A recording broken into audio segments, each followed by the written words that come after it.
The holidays are upon us. It's a time for decorating trees and wrapping presents and hanging stockings by the fire, building snowmen, watching nutcrackers dance, dreaming of sugar plum fairies, roasting chestnuts on the open fire. Ah! Humbug. Hi, everybody. It's Dr. Eric with House Family Chiropractic, bringing you another webinar. Today we're going to be exploring coping with holiday anxiety and depression. So, the holidays for many of us are happy times. But for some of us, they are a time of depression and anxiety.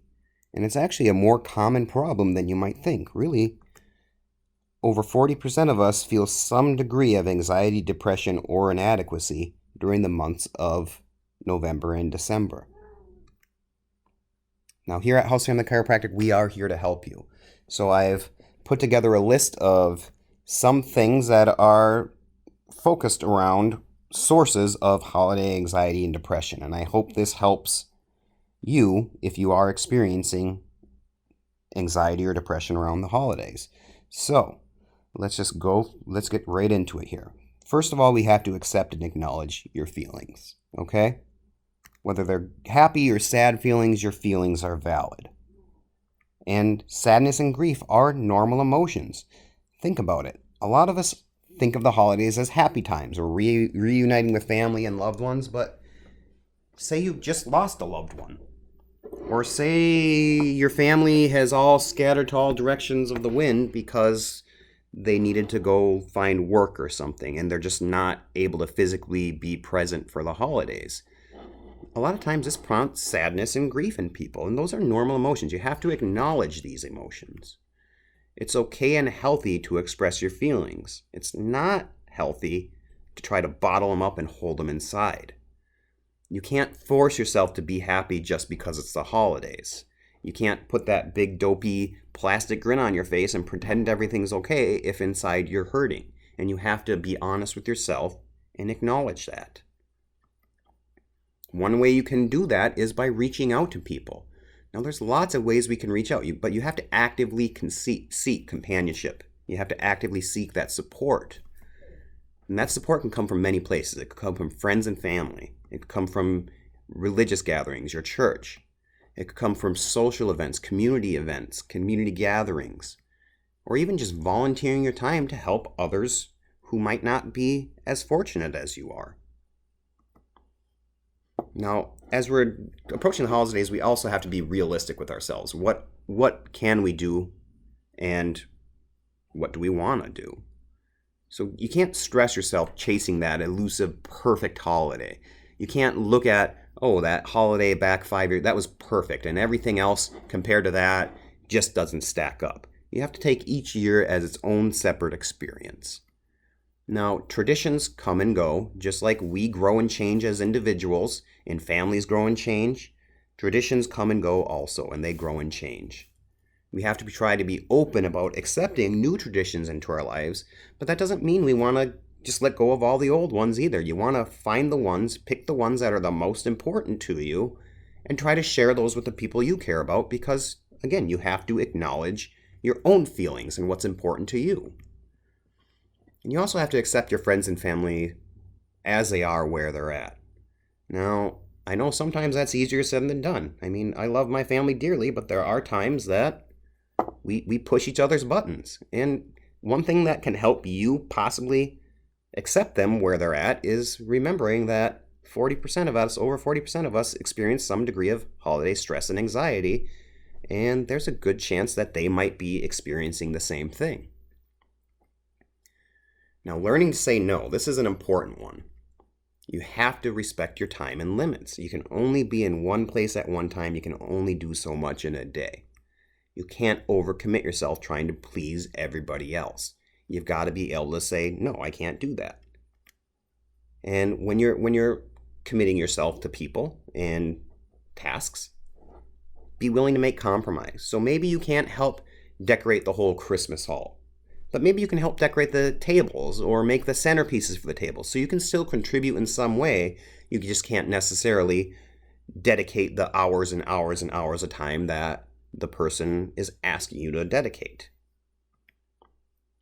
Planning ahead is also very crucial for the busy holiday season. I mean, there's lots of things going on. There's shopping, there's gift wrapping, there's things like cleaning, decorating, cooking, enjoying company, entertaining company, attending social events. All these things are obligations. And that's where, if you have too much on your plate, you've got to be able to say no. And ultimately, you don't want to overcommit yourself. So that's really the focus, is just try to be mindful of what you can reasonably accomplish in a time frame, and don't try to commit yourself to doing more. Then sticking to a budget, a realistic budget. So this is something that creates a lot of anxiety for people. Lots of things to spend money on during the holidays. There's gifts, there's food, there's decorations. You just have to sit down and figure out what can you afford to spend this individual year, and then stick to that. Don't spend more. Remember, you can't buy happiness. You can buy the coolest, fanciest, flashiest gizmo, gadget, toy, whatever. That ultimately doesn't guarantee happiness for whomever you're giving the gift to, even if they really appreciate it. And ultimately, if it's creating more anxiety in your life because you're putting yourself out trying to afford to buy this big, flashy, expensive gift, that's creating anxiety in you. So one good strategy is set limits. If you're doing gift exchanges or even family gifts or anything like that, set a limit. So this year, we're not going to spend more than $25 on each other. And that can actually be a fun thing, because now you have the challenge of what can I get the person I care about and keep that under the $25 amount.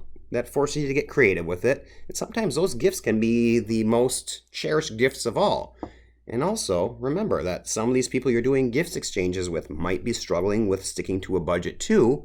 So by you spearheading that and setting the precedent that, okay, we're only going to spend $25 on each other this year, that can be beneficial not only for you, but for the people that you care about who might be struggling to stick to their own budget as well.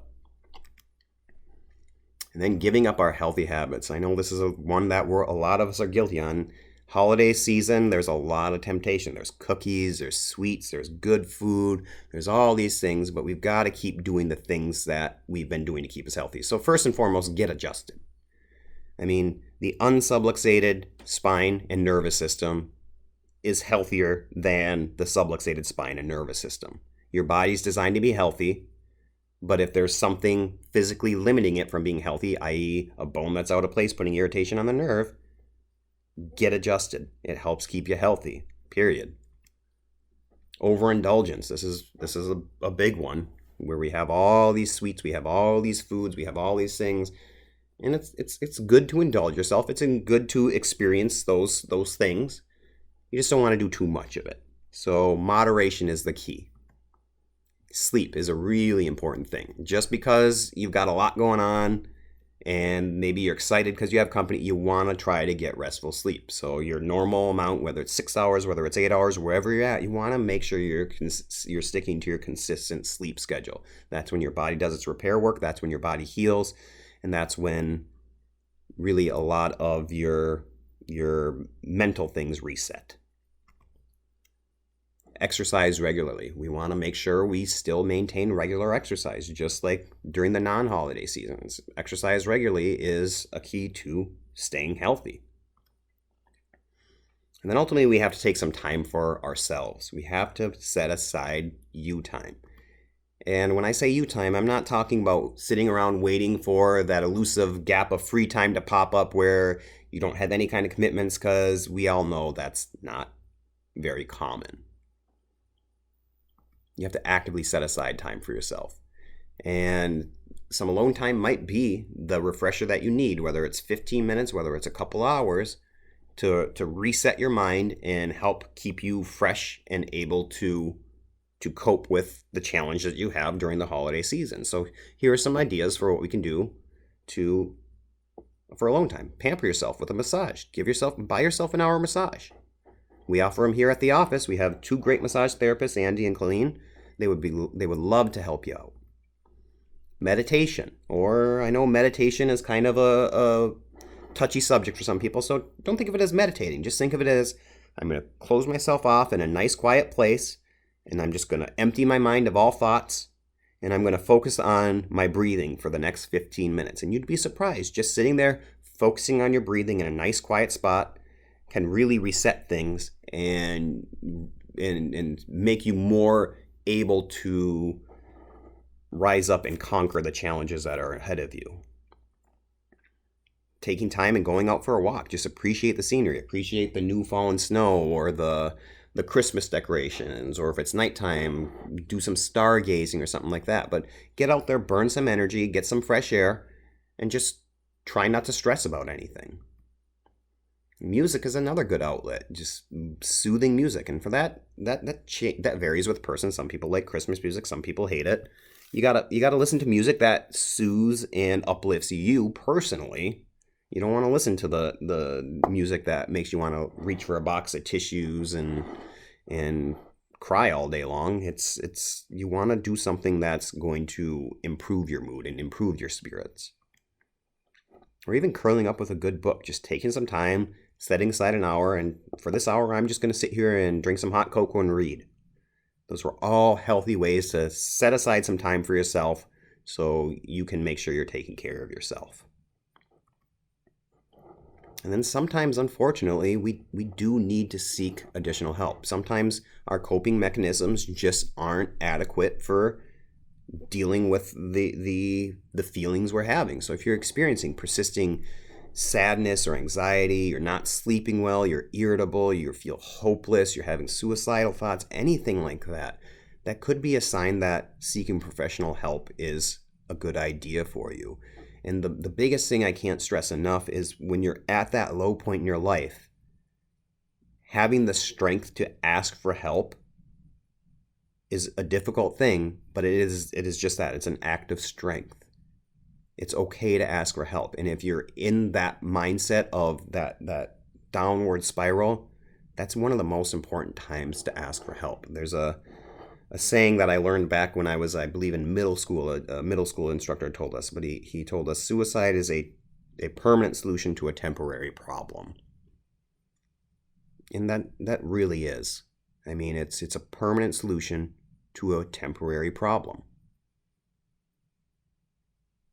So if you're experiencing suicidal thoughts, you're having these dark thoughts, and you don't know where to turn, some ideas, please call 911. That's what it's there for. They'll probably route you to the National Suicide Prevention Lifeline, but reach out to somebody. You could also try just going to the ER. They're there to help prevent life-threatening emergencies. And if you're having suicidal thoughts, that can potentially be a life-threatening emergency, and they can help channel you to a better place to get the attention that you need. Or even just reaching out and calling the National Suicide Prevention Lifeline at 1-800-273-TALK. Those are all programs that are available to you if you are feeling that hopeless where you're seriously thinking about taking your own life. Please reach out to somebody, maybe a family member, but you have to reach out to somebody to help you get through that time. And then ultimately getting adjusted. So how does getting adjusted help you cope with your holiday anxiety and depression? Well, ultimately, it comes down to stress. I mean, what we treat as chiropractors is subluxation, that bone that gets out of place. The joints misalign, that ultimately causes soft tissue damage that creates local inflammation that irritates the nerve. Those nerves control everything in your body. And if those nerves are irritated and inflamed, they don't work like they're supposed to, and all the organs and end tissues that they go to don't work like they're supposed to. That creates muscle spasms, which helps to fixate that joint, and ultimately, it's stress. So this whole webinar, we've talking about ways to help cope with and respond to stress, but sometimes the stress is actually manifesting in physical ways inside your body, and getting adjusted and relieving that stress is definitely beneficial. I mean, a well-adjusted spine and nervous system is healthier and better able to cope with and adapt to the stressors that life is going to throw at you, be it the physical stress, mental stress, or chemical stress. If you're well-adjusted, you're better able to cope with that. You're just one adjustment away from improving your mood. And that's what we're here for at House Family Chiropractic. That's really all I have for you. There's some legal stuff here. But I hope that you learned something from this, or you took something away from this. And even if you necessarily aren't dealing with these issues personally, I would be willing to bet that the majority of us know somebody who either has struggled with or does struggle with holiday depression and anxiety, and just reaching out. Show them the PowerPoint, or just take what we've talked about today and have that mindset when you're approaching this person. And maybe you can be that beacon of light in this holiday season when they're really feeling down. So I hope you guys learned something. We do have our promotion running till the end of the month called Give the Gift of Good Health. So if you have somebody that you would like to come in and get checked, be it you think they could benefit from improving their health, or you think they should just get checked, now's the perfect time to refer them into the office. They'll get their entire day one consultation, examination, scans, x-rays, everything for only $27. And if there's something going on that we think we can help them with, we'll let them know. And if not, great. They've been checked. We know that they're subluxation free, and they're only out $27.